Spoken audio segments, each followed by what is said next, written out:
ప్రస్తుతం కరీంనగర్ లో కేంద్ర సహాయ మంత్రి బండి సంజయ్ మాట్లాడుతున్నారు. లైవ్ లో చూద్దాం. ఇది కేంద్ర ప్రభుత్వ నిబంధన. కానీ కేసీఆర్ ప్రభుత్వం 5 సంవత్సరాలు చేయలే. ఈ ప్రభాకర్ వ్యక్తి ఏం చేసిండు, మొన్న ఎన్నికల తర్వాత ఇక ప్రభుత్వం రాదు అని తెలుసుకున్న తర్వాత నవంబర్లో చేసిండు. నవంబర్లో చేయరాదు. కేంద్ర ప్రభుత్వం ఆదేశాలు ఏంటి, జనవరి జూలై నెలలో అటు చేయాలి. కానీ ప్రభాకర్ ఏం చేసిండు, నవంబర్లో చేసిండు. ఇది కేంద్ర ప్రభుత్వం హోంశాఖ నిబంధనలకు పూర్తి విరుద్ధం. అందుకే సిబిఐ విచారణ జరపాలంటున్నాం. డిపార్ట్మెంట్ ఆఫ్ టెలికమ్యూనికేషన్ సంబంధించి వాళ్ళు ప్రశ్నార్థం వీళ్ళు ఉల్టా సమాధానం ఇచ్చారు. వాళ్ళకంత రాంగ్ మెసేజ్ ఇచ్చారు. కాబట్టి అది కేంద్ర ప్రభుత్వ సంస్థ, కాబట్టి సిబిఐకి ఇవ్వాలంటున్నాం. ప్లస్ హైకోర్టు జడ్జిదే ఫోన్ ట్యాప్ చేసిందని చెప్పి సమాచారం ఉంది. రిపోర్ట్ వచ్చింది దాని మీద. జడ్జిని పిలిచి విచారణ చేసే అధికారం సిట్టికి లేదు. కేంద్ర హోంశాఖ కార్యాలయం పిలిచే అధికారం వీళ్ళకి లేదు. కేంద్ర సంస్థలు పిలిచే అంత ఆలోచన అట్లా స్థాయి లేదు వీళ్ళకి. అటువంటి అధికారం వీళ్ళకి లేదు. ముఖ్యమంత్రి గారు ఫోన్ ట్యాప్ చేశారు. ఆయన పిలిచి వీళ్ళు విచారణ చేస్తారా? ఇంత నోటీస్ కూడా ఇవ్వలే. ఇలా ఏమంటారంటే అందరు బీఆర్ఎస్ పార్టీ ఎమ్మెల్యేలు పిలవండి, పిలిచి వాళ్ళ స్టేట్మెంట్ రికార్డ్ చేయండి. వాళ్ళ ఫోన్ ట్యాప్ చేసిన ఎందుకు పిలుస్తున్నారు వాళ్ళను? ఫోన్ ట్యాప్ చేసిన వ్యక్తి ఎవరు? మీరు కాళేశ్వరంలో అన్నింటిలో పిలిచిరు, కేసీఆర్ పిలిచిరు, హరీష్ రావు గారు పిలిచిరు, అందరు పిలిచిరు. మరి ఫోన్ ట్యాప్ విషయంలో కేసీఆర్ ఎందుకు పిలుస్తలేరు? కేసీఆర్ కొడుకుని ఎందుకు పిలుస్తలేరు? ఎందుకు పిలిచి విచారణ చేస్తలేరు మీరు? బండి సంజయ్ కి నిఘా వ్యవస్థ మీద అవగాహన లేదు. కేంద్ర హోంమంత్రి ఎట్లా అయ్యారు? అవును, ఎట్లా పనిచేస్తుంది? నీలక కొంపలు ముంచే తెలివి నాకు లేదు. వాని మీద కొంపలు ముంచే తెలివి నాకు లేదు. ఇలా ఇంత పోటీగానక మాట్లాడుతున్నావు, సిగ్గుండాలని కొంచెమన్నా. నీ బతుక అనేది భార్యాభర్తల ఫోన్ అయిన మూర్ఖులు, నీచులు మీరు. ఎస్ఐబి అంటే ఏంది చెప్పు, నాకు చెప్పు. ఎస్ఐబి అంటే దేనికోసం పనిచేయాలి? నువ్వు బాగా తెలివిమంతుడు కదా, నీకు బాగా తెలివి ఉంది కదా. ఎస్ఐబి అంటే ఏంది? ఎస్ఐబి దేనికోసం పనిచేయాలి? మావోయిస్టుల కోసం పనిచేయాలి. మావోయిస్టుల కదలికల విషయంలో పనిచేయాలి. కానీ ఎంతమంది పోలీసులు ఎస్ఐబిలో ఉండి నీ ప్రభుత్వం రాకముందు ఎంతమంది బలిదానం అయిపోయారు ఇవాళ నష్టల చేతిలో. నువ్వు వచ్చినాక ఏం చేసినావు? నీ సుట్టమైన ప్రభాకరం వాడికి ఎస్ఐబిఐ ఆఫీసర్ చేసినావు. పదవీ విరమణ పొందినాక కూడా ఆఫీసర్ చేసినావు. ఎందుకోసం చేసినావు నువ్వు? నీకు బాగా తెలుసు కదా ఇంటెలిజెన్స్ మీద. నీ ప్రభుత్వంలో ఇంటెలిజెన్స్ ఏం పనిచేసింది చెప్పరాదు? ఏం చేసింది? రాజకీయ నాయకుల ఫోన్లు విన్నారు, భార్యాభర్తల ఫోన్లు విన్నారు, కుటుంబ సభ్యుల ఫోన్లు విన్నారు, సిబ్బంది ఫోన్ విన్నారు, ఇంటర్ వర్కర్స్ల ఫోన్ విన్నారు, అందరు ఫోన్లు విన్నారు. వ్యాపారస్తుల ఫోన్లని బ్లాక్ మెయిల్ చేసి పైసలు చంపారు. సినిమా యాక్టర్స్ ఫోన్ని బ్లాక్ మెయిల్ చేసిర్రు. అందరు తెలిసిందే అది. ఇది ఇంటెలిజెన్స్ పనిచేసేది. మరి నాకు తెలిసిన ఇంటెలిజెన్స్ ఇటువంటి ఇంటెలిజెన్స్ కాదు. నీ తెలిసిన ఇంటెలిజెన్స్, నువ్వు పనిచేయించుకున్న ఇంటెలిజెన్స్ గిది. నీకు నాకున్న తేడా. నీకు గది తెలుసు, నాకు ఇది తెలుసు. నీకు బాగా తెలుసు కదా. చెప్పు మరి ఇప్పుడు నీ ఇంటెలిజెన్స్ ఏం చేసింది చెప్పు. ఏడవైనాయి పైసలు? రికవరీ చేసిన పైసలు ఏడవైనాయి? ఎంత పట్టుకున్నారు? ఎంత రికవరీ చేసారు? నీకు ఇన్ని వేల కోట్ల రూపాయలు ఎక్కడి నుంచి వచ్చినాయి? దుబాయ్ అది కర్ణాటక ఎలక్షన్ పైసలు ఇస్తూ పోయి, బెంగాల్ ఎలక్షన్ పోయి పైసలు ఇస్తేవి, ఢిల్లీ ఎలక్షన్ పోయి పైసలు ఇస్తేవి కాంగ్రెస్ వాళ్ళకు. ఎక్కడి నుంచి వచ్చినా నీకు పైసలు అంటున్నా.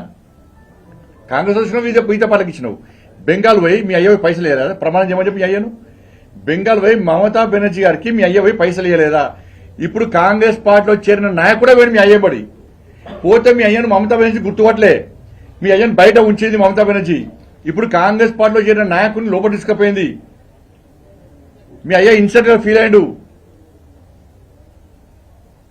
ఇది వాస్తవం కాదా? ముంబైలో పోయి పైసలు లేదా ఎలక్షన్లకు? ఇన్ని పైసలు ఎక్కడి నుంచి వచ్చినాయి? నువ్వు అమానీతులు చెప్పేది. నీ బండారం అంతా బయటపడతా. అన్నీ ఉన్నాయి.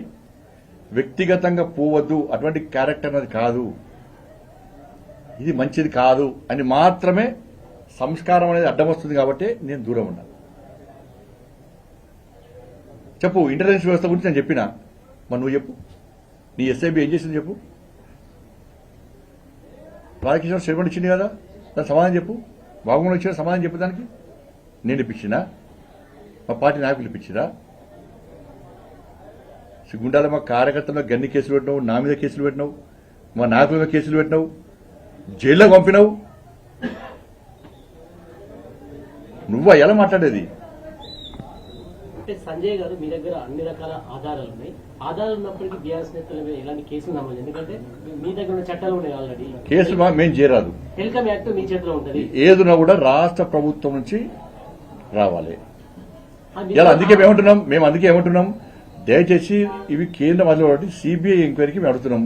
ఈ రాష్ట్ర ప్రభుత్వము స్పందిస్తలేదు కాబట్టి హైకోర్టులో కూడా కేసు వేసినాం మేము.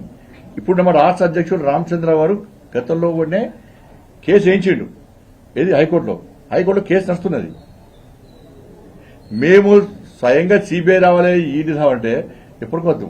అంటే మీరే చెప్తున్నారు మమతా బెనర్జీకి డబ్బులు ఇచ్చారని చెప్పేసి, కర్ణాటక డబ్బులు ఇచ్చారు, ఢిల్లీ అన్ని ఆధారాలు ఇది కాదు అని చెప్పని అన్ని ఆధారాలప్పుడు మీరు ఇన్వెస్టిగేషన్ చేయొచ్చు కదా. ఇన్వెస్టిగేషన్ చేసే అధికారం లేదు కదా. పైసలు అప్పుడు చూసి ఇస్తారా? ఇవ్వ పైసలు తీసుకొని ఇస్తారా? ఢిల్లీలో మీ ప్రభుత్వం కాదు, పైసలు ఇయ్యంగా కొన్ని పైసలు తీసిస్తారా? ఇస్తారా? పోయి నేను ఇస్తున్న పైసలు అని చెప్పండి, ఇయ్యాలని చెప్పండి, ప్రమాణం చెప్పండి. అంటే ఫోన్ ట్యాపింగ్ అరికట్టడంలో కేంద్ర ప్రభుత్వం విఫలమైందని భావించవచ్చు, ఎందుకంటే మీ చేతిలో ఉంటాయి టెలికాం యాక్ట్ అంతా కూడా. మీరు నా ఎస్ఐబి మళ్ళీ చెప్తున్నా, ఎస్ఐబి అనేది మావోయిస్టులకు వ్యతిరేకంగా ఏర్పాటు చేయబడిన సంస్థ ఇది. కాబట్టి మావోయిస్టులకు సంబంధించిన సింపథైజర్స్ పేరుతోని వీళ్ళు లిస్టు పంపారు వీళ్ళు మావోయిస్టు సింపథైజర్స్ అని చెప్పి లిస్టు పంపారు. అప్పుడు కేంద్రం ఏం చేసింది, మేము అట్లా ఇవ్వరాదు, అసలు దీనికి ఈ ప్రభాకర్ రావు ఎవరు అని టెలికాం డిపార్ట్మెంట్ క్వశ్చన్ చేసింది. ఎవరిని? రాష్ట్ర ప్రభుత్వాన్ని. రాష్ట్ర ప్రభుత్వం ఏం చేసింది, ఈ ప్రభాకర్ రావు వెంటనే ఐజీ అని తప్పుడు నివేదిక పంపింది. మరి కేంద్ర ప్రభుత్వము అప్పుడు సహకరించదనుకో, ఏమంటారు అప్పుడు, మావోయిస్టులు ఉన్నా కూడా మేము లిస్టు పంపినా కూడా కేంద్ర ప్రభుత్వం సహకరిస్తలేదు అనేది ఎవరంటారు? వీళ్ళంటారు కదా. అంటే గంట సమాచారం లేకుండా కేంద్ర ప్రభుత్వం ఉందా అంటే ఇక్కడ ఏం జరుగుతుంది అసలు, ఇక్కడ మావోయిస్టులు లేని అన్న నమ్మకం మీద నడుస్తుంది ప్రభుత్వం. అన్నిటి మీద కూర్చుంటే ఏ రాష్ట్ర ప్రభుత్వం నడదు, ఏ రాష్ట్ర ప్రభుత్వం ముందు పోదు. ఇలా మేము బడ్జెట్ ఇస్తున్నాం, రాష్ట్ర ప్రభుత్వము దానికి అనుగుణంగా బడ్జెట్ కేటాయిస్తుందా? అంటే ఒకటి చాలా సందర్భాల్లో రాష్ట్ర ప్రభుత్వంతో సంబంధం లేకుండా నేరుగా కేంద్ర ప్రభుత్వం జోక్యం చెప్పండి ఒక సంగతి. ఒకటి మావోయిస్టులు కావచ్చు, లేదా ఉగ్రవాదులు కావచ్చు. అంటే అన్న రాష్ట్ర ప్రభుత్వం సహకారం లేకుండా ఏ కేంద్ర ప్రభుత్వం రాదు. అది బీజేపీ ప్రభుత్వం కానీ ఎక్కడ వేసారు? మామూలుగా ఇప్పుడు బీజేపీ పాలిత రాష్ట్రాలు ఉన్నాయి, ఎక్కడన్నా ఈ ఆరోపణలు ఉన్నాయి. అనేక రాష్ట్రాల్లో బీజేపీ పాలిత రాష్ట్రాలు ఉన్నాయి, ఎక్కడన్నా ఈ ఆరోపణలు ఉన్నాయా? ఆడ కూడా టెర్రరిస్టు భావాజాలం, టెర్రరిస్టుకు సంబంధించి కూటమి జరుగుతుంది కావచ్చు. ఎక్కడన్నా ఈ ఆరోపణలు ఉన్నాయా చెప్తున్నాను. బీజేపీ పాలిత రాష్ట్రాల్లో ప్రతిపక్షాలు ఎక్కడైనా ఆరోపిస్తున్నాయా బీజేపీ మీద? అంటే ఒకటి మీరు రాష్ట్రాధ్యక్షుడు ఉన్నప్పుడే ఫోన్ ట్యాపింగ్ అని చాలా సార్లు చెప్పారు, కనీసం 3-4 ఏళ్ళు అవుతుంది. అప్పటికి కూడా ఎందుకు కేంద్ర ప్రభుత్వం జోక్యం? కేంద్ర ప్రభుత్వం జోక్యం చేసుకోవాలి, మీకు అర్థమైతే లేదు. వీళ్ళు ఏం చేశారు, మావోయిస్టు సింపథైజర్స్ అని చెప్పి లిస్ట్ పంపించారు డిపార్ట్మెంట్ లా. వీళ్ళకి ఇదని తెలుస్తుందా? దాన్ని మళ్ళీ బయటికి లీక్ చేస్తారా? ఒక నిమిషం చెప్తాను, దాన్ని క్లారిటీ ఇస్తాను. సంజయ్ గారి పేరు టెర్రర్ డిపార్ట్మెంట్ ఏం చేస్తుంది? నేను ఎంపీ ఉన్నప్పుడు వాళ్ళు ఏం చేస్తారు, మళ్ళీ క్రాస్ చెక్ చేసుకునే అవకాశం ఉండదు. ఫలానా సంపత్ గారిది, ఫలానా సంజయ్ గారిది అన్ని పెట్టిన పేర్లు అన్ని ఇంటర్నెట్ ఇచ్చి చేసుకుంటారా? బయట లీక్ చేసే అవకాశం ఉండదు. ఈ రహస్యంగా ఉంచాల్సి వస్తుంది. ఇప్పుడే కేంద్ర హోంమంత్రి అయిన తర్వాత విషయం తెలుసు, అంతకు నాకు కూడా ఏం తెలిసింది. క్రాస్ చెక్ చేసుకునే అవకాశం ఉండదు. ఏంటంటే ఒక నమ్మకం విశ్వాసాల మీద ఇది ఆధారపడి ఉంటుంది. అటువంటి నమ్మక విశ్వాసాన్ని బీఆర్ఎస్ పార్టీ ప్రభుత్వం ద్రోహం చేసింది. మీరు లోక్సభ సభ్యులు, ప్రస్తుతం కేంద్ర మంత్రి, లోక్సభ సభ్యులు ఏం చేసారు దాన్ని? ఏం చేశారు అది? ఇప్పుడు ప్రవీణ్ రావు పార్లమెంట్కి అన్నారు, ప్రవీణ్ రావు అని రాస్తారు, మధు అని రాస్తారు, రమేష్ అని రాస్తారు. ఏం చేస్తారు వాళ్ళకు? నమ్మకం ఎవరి మీద వాళ్ళకు? డిపార్ట్మెంట్ నాకు ఇప్పుడు తెలిసింది కదా. ప్రివిలేజ్ అంటే దానికి వాళ్ళు రిపోర్ట్ ఇవ్వాలి. ఇప్పుడు కోర్టులో ఏమవుతుంది, సిబిఐ ఎంక్వైరీ అయినాక ఏమవుతుంది?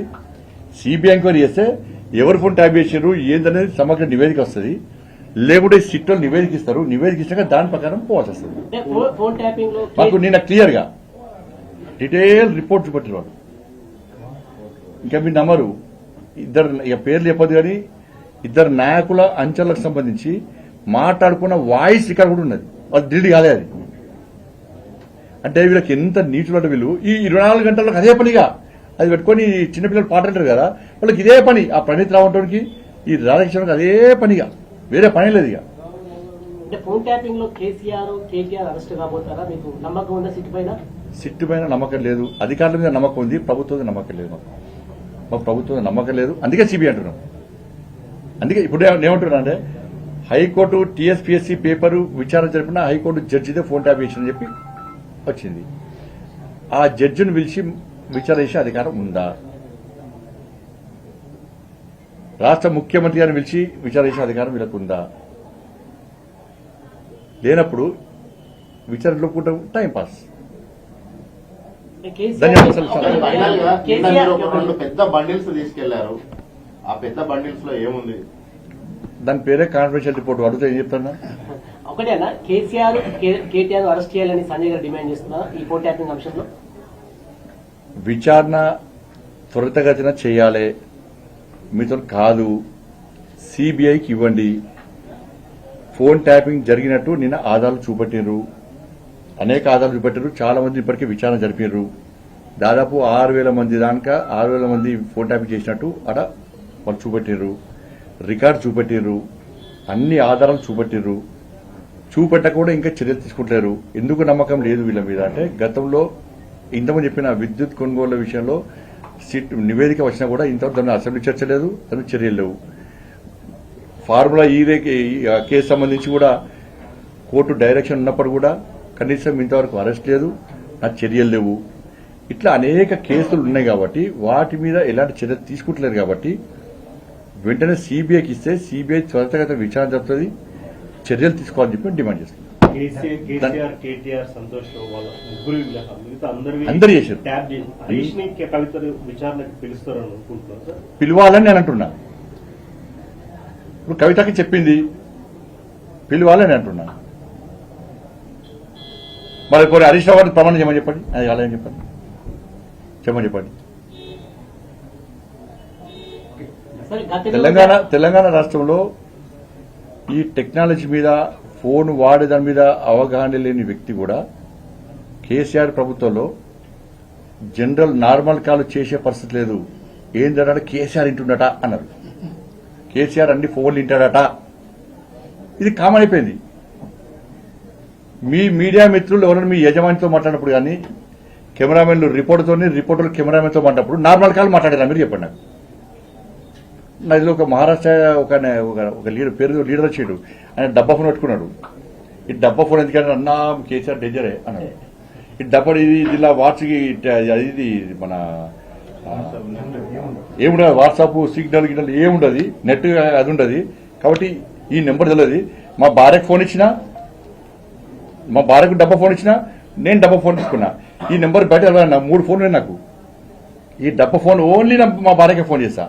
మా భార్య డబ్బా ఫోన్ ఓన్లీ నాకే ఇస్తుంది. అంటే గంత భయానక. అప్పుడు ధన్యవాదాలు. ఓకే సార్, ధన్యవాదాలు.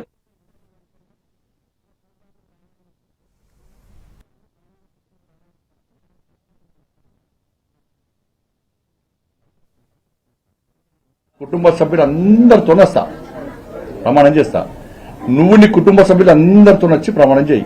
ఎందుకంటే నీవే నమ్మకం లేదు, నువ్వు నాస్తికుని, నువ్వు వచ్చి ప్రమాణం చేయి. మీ అందరు కుటుంబ సభ్యులు ప్రమాణం చేయండి. చలో దీనికి సిద్ధమా? ఇది ఫైనల్, ఇది ఫైనల్. Thank you.